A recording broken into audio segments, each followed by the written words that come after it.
Hello everybody, I'm back finally after pretty much, well, a very long break, and I apologize for that. I know I've gotten some comments like wondering why I haven't been posting videos. Honestly, I had so much going on that I just kind of forgot. Like, between school and everything, I have been keeping up with Korra weekly. It never crossed my mind to make a video, but I'm I'm pretty sure, unless anything happens, because uh, once again, I'm really busy with school and everything. And yeah, but still, I'm gonna try to get back into things. And even though core is over now, try to keep you up to date with new Avatar things that are coming out, and Korra, and all that other good stuff.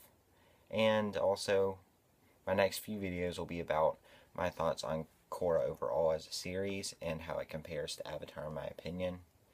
Uh, and also the last two books, because my last video, it was about Comic-Con last year. So it's been like 7 months or so, and since then, obviously, book 3 finished after us thinking it was being canceled in the middle of it, but I think I explained that last time. But still, it was online for the rest of book 3 and then book 4, which I'll talk about that in another video about Nickelodeon and how they handled everything during the chorus run.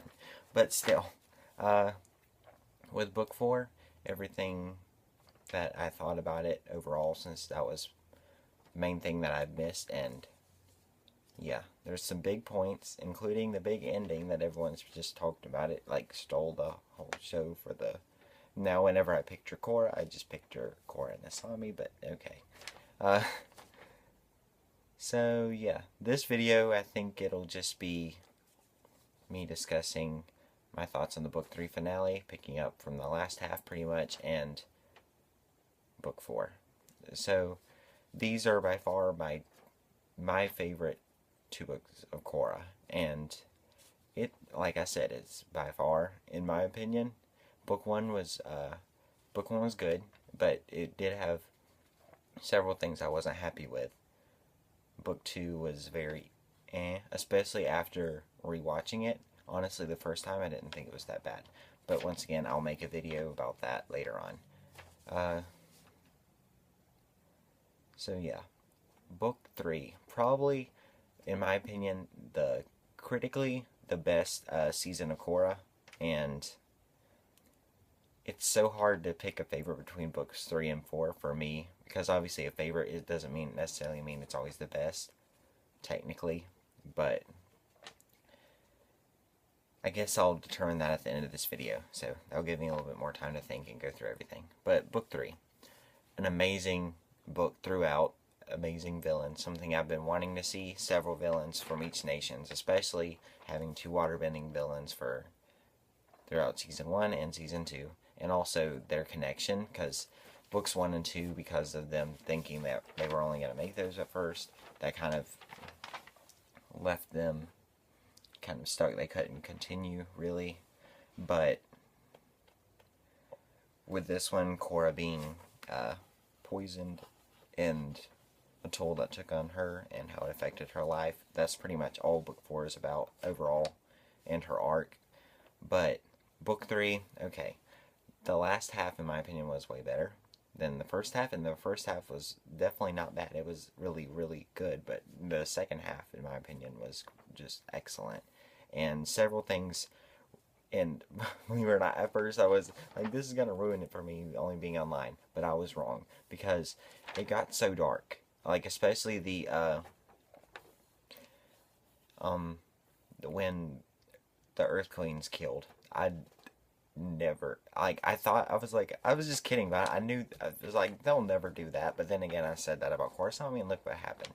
But still, that was before that. But anyway, how the Earth Queen was suffocated by Zahir, and that just shocked the crap out of me. I did not. That was so dark, and just as dark, if not a little bit more, than just blowing up the boat at the end of season 1, a murder suicide. But mostly just because of this, we saw it happen. Not like they said they were in the bonus features for the book 3 Blu-ray that it was supposed to be a lot longer and more graphic, but obviously they had to trim that down. And also they had network standards, so yeah. And but still, you saw like the close up of her eyes where they're like about to pop. It was just really dark. And then his line at the last, I think, from word to word, it's like, you think freedom is something you can give or take on a whim, but to your people, freedom is just essential as air or something like that. And without it, there's no life. There's only darkness.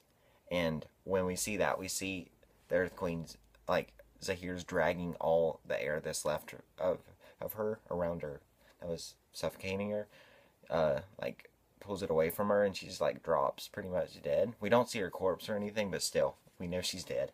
And they say that later on, and it just gets really intense, but still. And also Poli's head blowing herself up in the book 3 finale, and meanwhile getting electrocuted, and Ghazan committing suicide and all that jazz. Only Zahir made it out alive. But still, it was really dark, and I love that about it. Once again, I'll bring that up into one of the reasons that I personally think Legend of Korra is really, really close to passing Avatar, especially after rewatching it several times. It's really changed my opinion, especially since book 2, because this is such a different show than when we were in book 2 and parts of book 1. It's so, just the character arcs and everything. Anyway, I'll get on to that in another video. I'm sorry, I'm kind of all over the place once again. It's been 7 months, but I'm just trying to pull through.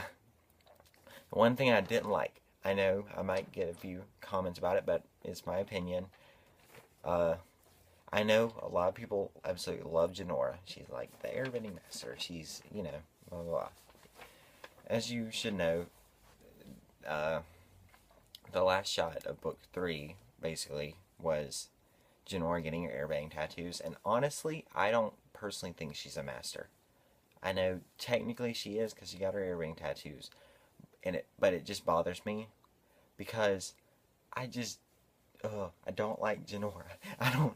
She just doesn't do much. Especially, I kind of excused it before she was a master, but when she was a master, I was like, okay, she's actually going to do some stuff. She's, like they said, she's going to help lead the Air Nation or whatever into the new, you know, lead the new Air Nation while Korra's recovering, while Kuvira is going all dictator all over the Earth Kingdom, but she did nothing, really. And it's been 3 years, and still in book 4, all she does is get captured, it seems. I think that's just a flaw with her character. I just don't like her because of that. She doesn't do anything, yet everyone, and what she does, like she saved Korra somehow in book 2, which is one of the reasons I don't like book 2, but I just don't like her personally. There's so much stuff I can't really put into words, but yeah, so that was probably my least favorite thing about book 3. Just, I did not like it. I don't like her character. So, I know, a lot of people do, but I just don't. That's my opinion, though. And now into book 4. Book 4 was excellent as well. Pretty much all the way through. There was one episode in episode 8. Once again, I'll bring it up in my overall series review and which book I think is best and why. And episode 8 of book 4 was like they had issues with the budgeting, so it was a clip show episode, and obviously, so technically the series, the season itself, like the arc throughout it with Kuvira and everything she's doing, is technically 12 episodes because leaving out that. But besides that episode, because it's kind of unfair to judge it with that, but because that wasn't their fault and everything, but the main thing I really like about book 4 and the series as a whole now that I've seen it from opening to close, Korra's arc is beautiful, especially in book 4 after she's poisoned and we see it herself. And when Amon's has taken her bending away, she doesn't know what she has to do. She could do without bending because that's pretty much all she's ever. That pretty much defined her, especially the first 2 seasons and some of season 3. She, as they bring up several times, she was hot-headed, kind of stubborn, but she was always an excellent fighter. She never had a problem with getting involved in something just so she would be doing good, and no matter how far that had to lead, especially throughout books 1 and 2. So taking that away from her is just terrible, and she thinks that basically how can she live without it, because that's all she's ever, in season 1. I don't think it was implying that, but some people imply it was Korra thinking about committed suicide. I highly doubt that when she was looking over the thing. So she's lost everything. She doesn't know how she can continue. I really doubt that. I think it was just a way to dramatically, like a camera shot, but still, you know what I'm saying. And her being in a wheelchair for 3 years, and her recovery and how she learns to accept what happened through Zahir in episode 9 is just beautiful all the way throughout. She's completely changed, and they bring that up several times. Once again, I'll bring that up in my overall Korra review of the show, but yeah, I just absolutely love this this whole arc that she had, her spiritual arc, as they always say, because pretty much when you think about it after rewatching the whole show, you realize that it is about Korra's spiritual arc, how she's high-headed and everything. She doesn't know anything about spirituality. She's just the physical side of the avatar, and then she grows and matures into by the time of season, she's either like 21 or 22, and when it started she was like 17. So, and in that time, I don't want to say just like Aang, but pretty much. And it's just beautiful to see, and how they did it, and it felt so real, like her recovery with her PTSD and everything. Just that, especially Korra alone in episode 2, when she was with Katara. It just, the music and everything, it just made me want to cheer on Korra. It's so emotional and has so much impact on the story overall. I just loved every minute of it. And my favorite episode would probably be Operation Beifong. I loved the Beifongs, one thing. And also Toph was back this season. I should have brought that up before this, but still, Toph was back. I freaked out. And then she called it Twinkle Toes, and I just lost it. And then there's a whole episode based on the Beifongs, saving the other Beifongs that were captured by Kuvira, and there was just like the best fight scene, one of them in the season, between Sue and Kuvira, even though it was only like 30 seconds long. I just loved it. It was genius. It blew my mind, but still, yeah. In the finale, the series finale of The Legend of Korra, like I said, it's Korra Sami stole the show. But before that, we saw Hiroshi return this season and him come back. Sadly, he died, but I think it really, coming back like probably 4 or 5 years later, I just loved how they brought him back, and especially considering how he was willing to kill Asami and basically in book 1, and he was a villain, and just how he's changed as well, and how he was still proud of Asami, and it turns out like you think he was like regretting it, and then Asami got a chance to forgive him before he was crushed by Kuvira's Colossus. But yeah, it was really pretty as well. And the Colossus overall, the massive, they went all sci-fi, which is one thing that I'll bring up in my series overall review. I kind of like it, kind of don't. It kind of bothers me that they went so far ahead in the future, but in the end, it was really epic, and honestly, I didn't pay attention to it. I was like, wow, this is cool. And then, so yeah, yeah, the Colossus was awesome.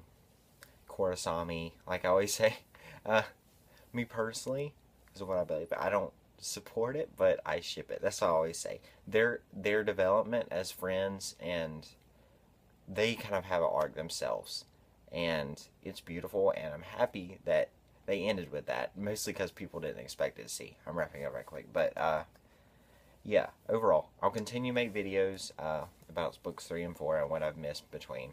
Thanks for watching.